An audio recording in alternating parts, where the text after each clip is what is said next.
Magandang araw Pilipinas, narito po ang latest Weather Today forecast.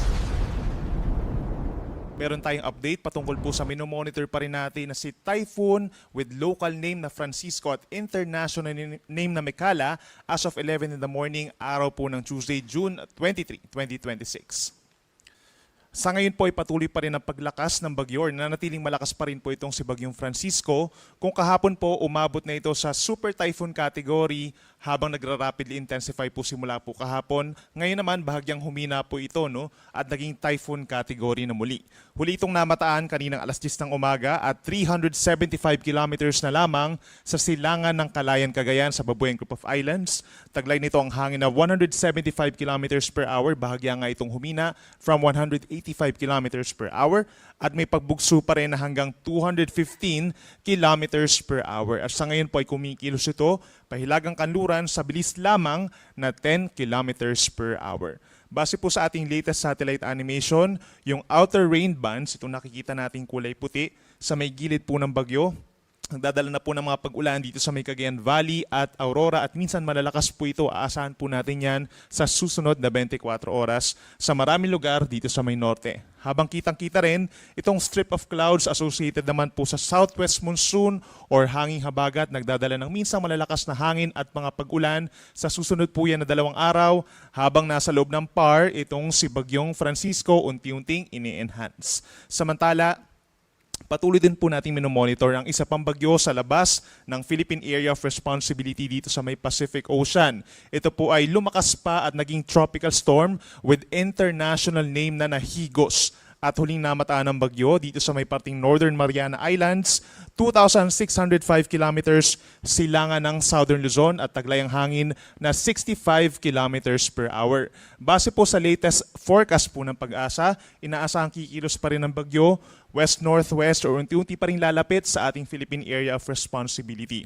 At bagamat this week, maliit lamang yung chance na ito magkakaroon ng any direct effect sa alinmang panig ng ating bansa, yung nakikita naman nating scenarios, hindi naman po ito magla-landfall or tatama sa ating kalupaan. Base po sa latest track po ng Pag-asa, inaasahan na sa susunod na 36 hours or hanggang bukas ay kikilos generally pahilaga or paakyat po ang Typhoon Francisco at mananatili bilang isang typhoon habang nasa loob po ng Philippine Area of Responsibility. Nakikita po natin, malapit pa rin siya dito sa may silangan po ng Batanes and Babuyan Group of Islands. That's 250 to 350 kilometers po east of extreme northern Luzon sa susunod na 24 oras. Inulit natin, unti-unti pa rin hihina sa mga susunod na araw habang binabagtas po itong hilagang bahagi ng Philippine Sea. At simula po sa araw ng Thursday ay kikilos na ito pahilagang silangan or magre-recurve na po ito at lalayo sa ating kalupaan hanggang makalabas ng ating PAR pagsapit po sa Thursday ng gabi or sa madaling araw po ng Friday patungo po dito sa may Ryukyu Islands sa may Okinawa, Japan. Kitang-kita rin dito sa ating latest track yung tinatawag natin na malalakas po na hangin, yung radius ng malakas na hangin ng bagyo. Nasa around 360 kilometers po mula po dun sa sentro. So kitang-kita na nahagip pa rin yung ilang areas dito sa may Batanes at Cagayan. Sa susunod po yan na 24 oras. Kaya naman sa ngayon po nakataas ang tropical cyclone wind signal number 1 dito sa lalawigan ng Batanes at sa northeastern portion ng Cagayan, kabilang na po ang eastern portion of Babuyan Islands. Makakaranas pa rin po ng mga pabugso-bugsong hangin ngayon at bukas ang mga nabanggit na lugar at pag meron tayong wind signal po, automatically suspended ang sea travel for all types of sea vessels. Bukod po kay Bagyong Francisco, yung magdadala po ng malakas na hangin sa ating bansa, ayun pa rin southwest monsoon or hanging habagat. At ngayong araw, marami lugar po, hindi lang dito sa may Luzon, down to Mindanao, possible din po yung pabugso-bugsong hangin. Most of Luzon, ganyan din ang buong Visayas, Zamboanga Peninsula, Northern Mindanao, Surigao del Norte, Dinagat Islands, Davao Occidental at Davao Oriental, pabugso-bugso ang hangin ngayong araw. Pagsapit bukas, most of Luzon pa rin ng Visayas, meron mga strong to gale force na mga gustiness, gayon din ang Misamis Occidental, Lanao del Norte, Camiguin, Dinagat Islands, Davao Occidental and Davao Oriental. Again, hindi po ito direktang epekto ng bagyo, lalo na dito sa may Visayas and Mindanao, ito po ay dahil sa hanging habagat. At para naman sa impacts ng ulan sa susunod na 3 araw, apart from Bagyong Francisco sa may norte, makakaranas din po ng minsan malalakas na mga pag-ulan pa rin ang ilang bahagi ng ating bansa. Yan po ay dahil sa southwest monsoon. Simula po ngayon hanggang bukas ng tanghali, ito nga yung time kung saan pinakamalapit ang bagyo dito sa may extreme northern Luzon. Kaya yung Batanes and Cagayan, posible po magkaroon ng ulan na hanggang 100 millimeters in a span of 24 hours. So ibig sabihin po parang 100 litro po ang ibubuhos natin sa kada 1 square meter na lupain ng Batanes at Cagayan. And possible din po yung ganong amount of rainfall dito sa mga probinsya po ng Occidental Mindoro, Palawan at Antique. Yan naman po ay dahil sa hanging habagat. Kaya kung i-imaginein po natin yung ganong karaming ulan, posible ito magdulot ng mga pagbaha sa mga low-lying areas at yung mga malapit po sa ilog at posible rin sa mga bulubundukin na lugar ang pagguho ng lupa.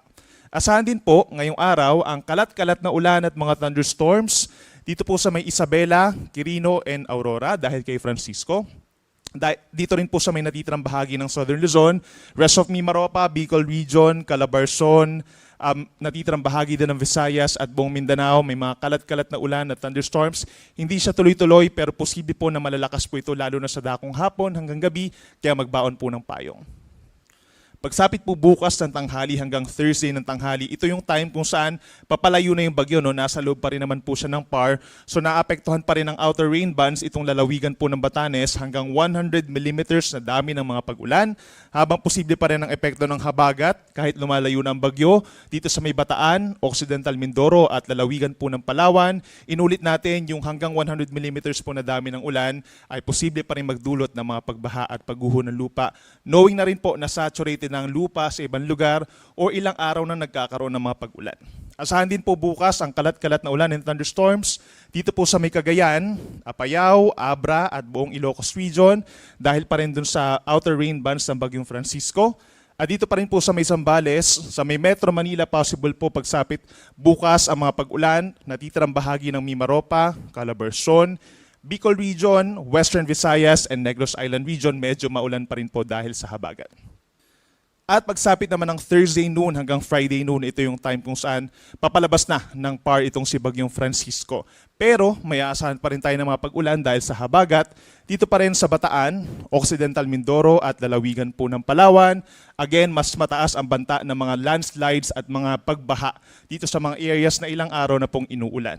At by Thursday, meron pa rin mga pag-ulan sa Batanes and Babuyan dahil sa outer rain bands ng Bagyong Francisco. Dito pa rin sa most of Central Luzon, medyo maulan na po, no? Gayun din sa Metro Manila, natitirang bahagi ng Southern Luzon, Western Visayas at Negros Island Region.